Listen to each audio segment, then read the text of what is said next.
अस्सलाम वालेकुम। Story play book में खुश आमदीद। कपड़े धोते धोते सारा को यूं महसूस हुआ जैसे कोई इसके दिल को अपनी जानिब इस तरह खींच रहा है जैसे दरख्त के साथ उगी हुई मजबूत शाख को तोड़कर अलग करना चाहता हो। सीधे हाथ में साबुन पकड़े फर्श पर रखे कपड़े को वो मल मल कर धो रही थी। इसका हिलता हुआ बदन रुक गया। उल्टे हाथ को सीने पर रखकर इसने दिल की कैफियत महसूस करना चाही। अंदर कुछ कलाबाजियां सी महसूस हो रही थी। कल रात सोने में भी इसे यूं लगा था जैसे किसी ने इसके दिल को पकड़कर जोर से खींचा हो। वो घबरा कर जाग गई और बैठ गई। अंधेरे में बिस्तर पर भी वो आंखें छपक छपक कर इस कैफियत को समझने की कोशिश करती रही कि शायद कुछ और भी हो, मगर कुछ भी ना हुआ। आंखों में नींद का खुमार जूं का तू था। वो फिर सो गई। मामूल के मुताबिक उठी। वो घर का सारा काम खुद करती थी। किचन इसने कभी किसी के हवाले नहीं किया था। शौहर को नाश्ता दिया। इसे आज अपनी दुकानों का किराया वसूल करने जाना था। वो चला गया। छोटी बेटी नाश्ता करके अपने क्लिनिक में चली गई। घर के एक छोटे से कमरे का दरवाजा गली में खोलकर वालिदैन ने इसे एक होम्योपैथिक क्लिनिक खुला दिया था। पहले इसे बकायदा 3 साल कोर्स भी करवाया था। इससे बड़ी 3 लड़कियां ब्याह दी गई थी और इकलौता बेटा लॉटरी के जरिए बैरूनी मुल्क चला गया। छोटी बेटी लुबना का कद इतना छोटा था कि इसके शौहर ने पहले हफ्ते ही इसे हमेशा के लिए घर भेज दिया। ये दुख सारा के कलेजे को लग गया। अगरचे बाप ने हिम्मत बंधा के इसे एक अच्छे काम पर लगा दिया जहां वो गरीबों का इलाज मुफ्त करती। जब दिल की खचावट और घबराहट बढ़ती गई तो सारा कपड़े से छोड़कर नंगे पैर और नंगे सर बाहर आ गई। लुबना को आवाजें दी। इस वक्त वो क्लिनिक में कोई मरीज नहीं था।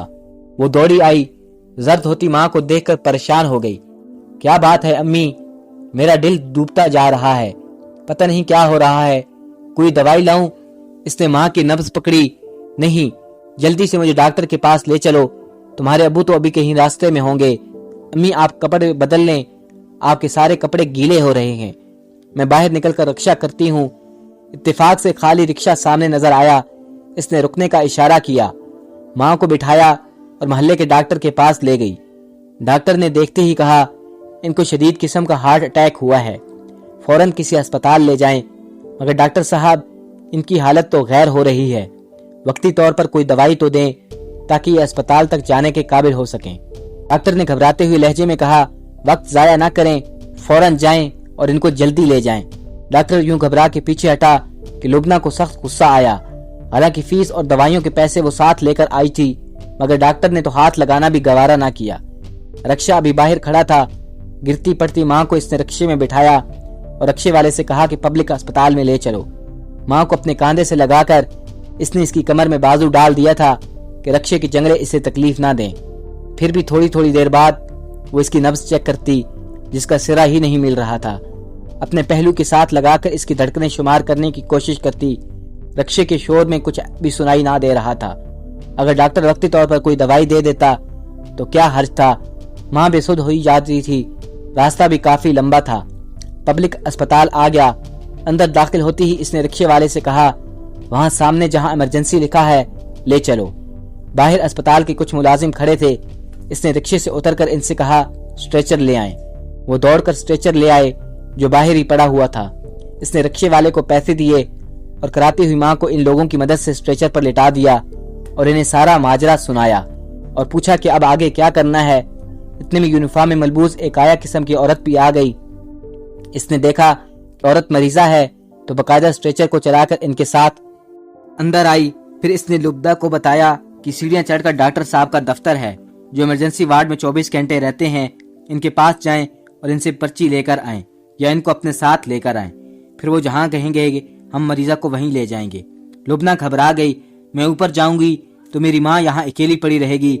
हाय बीबी, आया ने आगे आकर कहा, हम किस मर्ज की दवा हैं?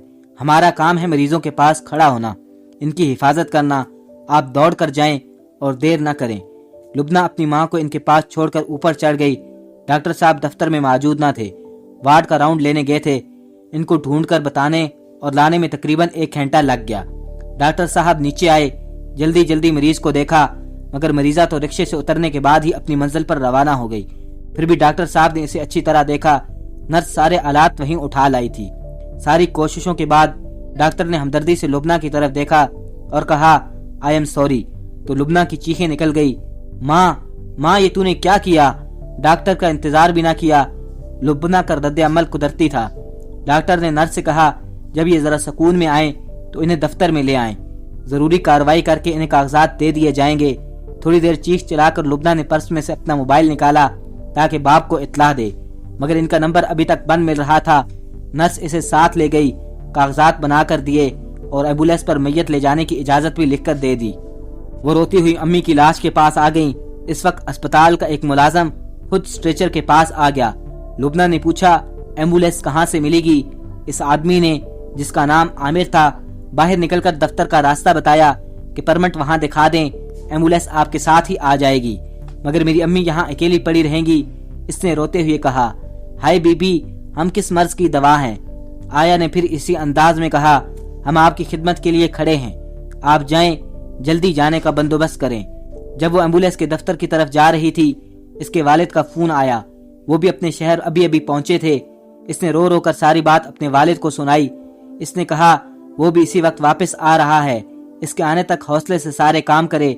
लुब्ना के जाते ही आया बानो बेगम ने लाश के ऊपर पड़ी चादर इस तरह हटाई कि इसके चेहरे और कलाइयों का जायजा ले लिया। फिर कोई बात सरगोशी के अंदाज में आमिर के कान में कही। आमिर बाहर निकलकर एम्बुलेंस के दफ्तर की जानिब मुंह करके खड़ा हो गया। बानो बेगम ने बड़ी महारत से लाश की कलाइयों में पहनी हुई सोने की 12 चूड़ियां और दोनों अंगूठियां उतार लीं। कानों के टॉप्स रहने दिए कि इन पर किसी भी वक्त नजर जा सकती थी। अभी आमिर की तरफ से एम्बुलेंस रवाना होने का सिग्नल नहीं मिला था, इसलिए वो जल्दी से नजदीकी गुसलखाने में घुस गई। 12 चूड़ियां और दोनों अंगूठियां इसने शलवार के साथ बांध ली और शलवार के अंदर बनाई गई एक जेब में डाल के इत्मीनान से बाहर आई। लुब्ना के वालिद ने कई अजीजों को इत्तला दे दी, इसलिए एम्बुलेंस में बैठी लुब्ना टेलीफोन वसूल करती और रोती रही। आमिर और बानो ने बड़ी हमदर्दी और खुलूस के साथ एम्बुलेंस में मैयत लेटाने की कार्रवाई की, बल्कि बानो तो लुब्ना के गले लगकर भी रोई और इसे तसल्लियां भी दी। मौत की खबर मिलते ही घर मेहमानों से भर गया। मोहल्ले में जिसने सुना चला आया। जब बेटियां आई तो नहलाने और कफनाने का अमल शुरू हुआ। माँ के बदन पर पानी उलटती बड़ी बेटी सलमा चौंक गई। लुब्ना को बुलाया और कहने लगी, अम्मी तो हमेशा 12 चूड़ियां और हाथों में 2 अंगूठियां पहने रखती थी, कहाँ है वो? लुब्ना ने हवास बाख्ता होते ही इनके कानों की तरफ देखा। ये 2 टॉप्स हैं, सलमा ने इस तरह दिखाए। अभी नहाने वाली ने इनके कानों से उतार कर दिए तो मुझे चूड़ियों और अंगूठियों का ख्याल आया। आपा, जब मैं इन्हें रिक्शे में डालकर लेकर गई थी, कई बार इनकी नब्ज देखी थी और हर बार चूड़ियां हटाकर ही देखी थी। इस वक्त अंगूठियां इनके हाथों में थी और जब एम्बुलेंस में ला रही थी इस वक्त तो मैंने नहीं देखी। सच बात है आपा, और मुझे कहाँ होश था। लुब्ना फिर जोर जोर से रोने लगी। मैं अकेली थी, कोई बड़ा भी पास नहीं था। कभी इधर जाती, कभी भागती और कभी उधर जाती। ऊपर से फोन भी आने लगे थे। और कौन था मैयत के पास? हाँ, इसने दुपट्टे से आंखें साफ की। अस्पताल की एक आया जो वहाँ सफाई का काम करती है और एक मददगार था। लुब्ना ने सारी तफसील बहन को बताई। मजीद बातें करने का वक्त नहीं था। इस मरहले में हर काम का वक्त मुतय्यन होता है, मगर ये जरा सी तशवीश भरी खुसर फुसर सारे घर में फैल गई। हाय हाय, अस्पताल में किसी ने मैयत की चूड़ियां उतार ली। तौबा तौबा, अस्तगफिरुल्लाह। सोएम के बाद दोनों बहनें सलमा और लुब्ना अस्पताल चली गईं। इसी तरह रक्शे में बैठकर सामने 2-3 मुलाजम खड़े थे। लुब्ना बहन को लेकर इस तरफ बढ़ी। सबको गौर से देखा। इनमें आमिर को पहचान गई। आपको मालूम है, अम्मी जान को लेकर आई थी और वो यहाँ आते ही फौत हो गई। बीबी, यहाँ रोजाना सैकड़ों मरीज आते हैं, कुछ फौत भी हो जाते हैं। अब हम किस किस को याद रखें? भाई, तुम्हारे साथ एक औरत भी खड़ी थी। यहाँ तुम दोनों ने मेरी बड़ी मदद की थी। बीबी, हमारा काम ही खिदमत करना है। जो भी आता है हम इसकी बढ़ चढ़ कर खिदमत करते हैं। बात क्या है आखिर? एक खिदमतगार ने बढ़कर पूछा। हमारी अम्मी की कलाइयों से किसी ने सोने की 12 चूड़ियां और अंगूठियां उतार ली थी। तौबा तौबा, अल्लाह माफ करे। बीबी, आप क्या कह रही हैं? अगर अस्पतालों में ऐसी हरकतें होने लगें तो खुदा का कहर न नाजिल हो जाए। मगर वो औरत कहाँ है? कौन सी औरत? बीबी जी, ये इर्द गिर्द सारी खिदमतगार औरतें फिर रही हैं। आगे बढ़कर खुद ही पहचान लें। पूछना, फिर किस्सा दोहराना, फिर एक जैसे रद्द अमल का इजहार होना। हाय वाय के सिवा कुछ न मिला। दोनों बहनें मलाल लिए घर आ गईं। इधर आया बानो ने घर जाते ही 1 हफ्ते की अर्जी भेज दी कि मेरी बेटी शदीद बीमार है और मैं इसके पास जा रही हूँ। अर्जी ले जाने वाला आमिर था। बानो बेटी के घर चली गई। इसका दामाद निसार किसी सरकारी दफ्तर में चपड़ासी था। इसकी शादी को 3 साल गुजर चुके थे। इसने जहेज में मोटरसाइकिल मांगी थी। शादी के वक्त बानो मोटरसाइकिल नहीं दे सकी, मगर इसने वादा किया कि 1 साल के बाद ले देगी। اب इनका एक बच्चा भी हो गया, इसलिए इसके दामाद ने साफ कह दिया था कि अगर मोटरसाइकिल नहीं लेकर देनी तो अपनी बेटी को बच्चे समेत ले जाओ। बेटी के घर जाकर बानो ने अपने दामाद को बुलाया और चूड़ियां इसके सामने रखकर बोली, बेटा यही मेरा जीना मरना है, सारी जिंदगी की कमाई है जो मैंने बचा कर रखी थी, मगर ये अपनी बेटी और दामाद की खुशियों से ज्यादा कीमती नहीं। बेटा तुम ये चूड़ियां बेचकर मोटरसाइकिल ले लो, मुझे कोई एतराज नहीं होगा। माँ तू इतनी चालाक है, तूने शादी पर ये चूड़ियां मुझे क्यों नहीं दी? इसी दिन के लिए ट्रक छोड़ी थी, अब भी मुझे नहीं बल्कि अपने दामाद को दे रही हो। इसने बेटी के हाथ से चूड़ियां छीन ली जो बार बार पहनकर देख रही थी और दामाद की गोद में रख दी। बानो के जाने के बाद बेटी और दामाद सोच में पड़ गए। दामाद तो सोने की ताज़ा कीमत भी पूछ आया था। चनाचा तय हुआ कि सिर्फ 4 चूड़ियां बेचकर मोटरसाइकिल खरीद ली जाए और बाकी चूड़ियां किसी मुश्किल वक्त के लिए संभाल कर रख दी जाएं। जिस दिन निसार मोटरसाइकिल खरीद कर लाया तो बीवी ने मन्नतें करके बाकी की 8 चूड़ियां कलाई में कुछ रोज पहनने की इजाजत मांग ली। कुछ दिन बाद बानो वापस अस्पताल अपनी ड्यूटी पर आ गई। फुर्सत मिलते ही आमिर और बानो एक दरख्त के साए में आकर बैठ गए। कोई आया था क्या? बानो ने सरगोशी में पूछा। हाँ, तीसरे ही दिन 2 बेटियां आई थी, तेरा पूछ रही थी। फिर क्या हुआ? उन्होंने बड़ा शोर मचाया, एक एक से पूछा। डॉक्टर साहब के कमरे में भी गई, फिर क्या बना? क्या होना था? मैं तो साफ मुकर गया था कि मैंने कभी इन्हें देखा हो। मेरा पूछा था उन्होंने। हाँ, जिसके साथ तू गले लग लग कर रो रही थी, इसने बार बार पूछा था। तो तूने क्या कहा? मैंने कहा आपके इर्द गिर्द इतनी मासियां घूम फिर रही हैं, पहचान कर पूछ लो। मुझे क्या पता इस दिन कौन आया और कौन गया और कौन मेरे साथ था। आमिर और बानो कहका लगाकर हंसने लगे। अच्छा अब मस्ती मत कर, निकाल मेरा हिस्सा। आमिर सच बात बताऊं, तुझे तो पता है कि मैंने इस शलवार के साथ बांधकर चूड़ियां लटकाई थी, मगर गिरा जरा ढीली लग गई। जब मैं जा रही थी तो मुझे पता ही ना चला, एक एक करके चूड़ियां बस के अंदर ही गिर गईं। वो तो जब एक मुसाफिर ने चूड़ी उठाकर मुझे बताया तब मुझे पता चला। तू बकवास करती है, आमिर चिल्लाया। तेरी नीयत बदल गई है, तू बदजात बेगैरत, मैं तुझे अभी पकड़वाता हूँ। बानो ने जेब से 2 अंगूठियां निकाल कर रखी और बोली, तू ये ले ले, कसम से यही बची हैं। मैं तेरा गला दबा दूंगा, शोर मचाएगा तो अपना ही कुछ बिगाड़ेगा। तू भी इस वारदात में शामिल था, तेरे पास कोई सबूत नहीं, मैं तुझे जलील करवाऊंगा। आमिर अपने आप को काबू में रख, मैं अभी अमेश को बता दूंगी कि पिछले हफ्ते जो नौजवान हादसे में गुजर गया, तूने इमरजेंसी वार्ड में इसकी 2.5 लाख की घड़ी इस वक्त उतारी थी। वो लोग घड़ी ढूंढते रहे, याद है इनका रोना धोना? कमीनी औरत, मैंने इसमें से तुझे हिस्सा दिया था। कितना दिया था? सिर्फ 5,000 रुपए, और ये चूड़ियां तू कई लाख की होंगी जिनके नसीब में होंगी। मेरे लिए तो एक चूड़ी भी हराम है, अल्लाह करे तेरे कफन में लगे। आमिर के मुंह से झाग निकल रही थी।